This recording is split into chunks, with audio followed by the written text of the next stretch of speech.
আর্যকর নিয়ে সুপ্রিম কোর্টে আজ শুনানি ছিল, যেখানে নির্যাতিতার মা বাবার যে আবেদন, সেই আবেদনের সায় দিয়ে সুপ্রিম কোর্টের নির্দেশ ছিল যে হাইকোর্টের নজরদারিতে সিবিআই শুনানি হবে।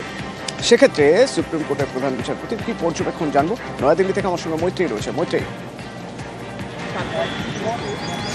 দেখো অতনু, সুপ্রিম কোর্টের কাছে নির্যাতিতার পরিবারের তরফ থেকে একটি আবেদন জানানো হয়েছিল যে হাইকোর্টেই যেন এই মামলার যে তদন্তের যে ভাগটা রয়েছে সেই তদন্ত হাইকোর্টের নজরদারিতেই চলুক, বা যে যে জায়গায় ঘটনাটি ঘটেছে সেখানকার সর্বোচ্চ আদালতে সেই মামলার নজরদারি চলুক। এবং তাদের সেই আবেদনকে আজ গ্রহণ করেছেন প্রধান বিচারপতি সঞ্জীব খান্নার বেঞ্চ। এবং তারা যদিও কোনো আলাদা করে মন্তব্য করেনি, তারা বলেছেন যে তারা কোনো কমেন্ট করবেন না, কিন্তু তারা এই আবেদন গ্রহণ করছেন। ফলে তদন্তের অগ্রগতি সংক্রান্ত যে মামলা, সেই মামলা এবার হাইকোর্ট শুনতে পারবে।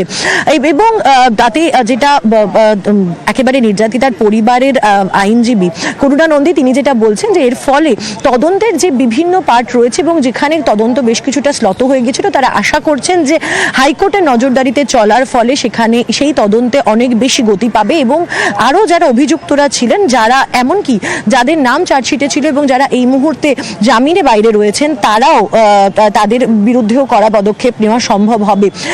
আজকে এই শুনানি পর্বে উপস্থিত ছিলেন নির্যাতিতার বাবা মা, তারাও উপস্থিত ছিলেন। তারা এই প্রথমবার সুপ্রিম কোর্টে তারা উপস্থিত হন এবং তারা ধন্যবাদ জানিয়েছেন সর্বোচ্চ আদালতকে যে এই মামলা কলকাতা হাইকোর্টে শুনানির জন্য। যদিও এখানে তোমাকে জানিয়ে রাখতে চাইবো অতনু, যে মূল মামলা যে শুনানি চলছিল, সেই মামলা অর্থাৎ চিকিৎসকদের তরফ থেকে যে বিভিন্ন মামলাগুলি করা হয়েছিল, সেই মামলার শুনানি কিন্তু চলবে। এবং সেই মামলার শুনানি আগামী মে মাসে ধার্য করা হয়েছে। 13ই মে থেকে যে সপ্তাহ শুরু হবে, সেই সপ্তাহেই এই মামলার শুনানির দিন ধার্য করেছেন প্রধান বিচারপতি। অতনু, ধন্যবাদ মৈত্রী।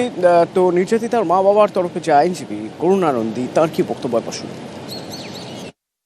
আজকে সুপ্রিম কোর্ট প্যারেন্টসদের প্লিটা গ্রান্ট করে দিলেন আর বললেন যে হাইকোর্ট এই ম্যাটারটা ফার্দার ইনভেস্টিগেশন আর সিবিআর ইনভেস্টিগেশন চার্জশিটটা সুপারভাইজ করতে পারেন। এই শুধু আইসোলেটেড ক্রাইম একদম নয়। যখন মা বাবাদের বললেন হসপিটাল থেকে যে মেয়ের সুইসাইড হয়ে গেছে, এত ওয়েট করালেন, এত ল্যাপসেস হয়েছেন in the treatment of the case by the Kolkata police, দুজন ডিফল্ট বেল রিলিজ করা গেছে আর একজন বাইরে আছে।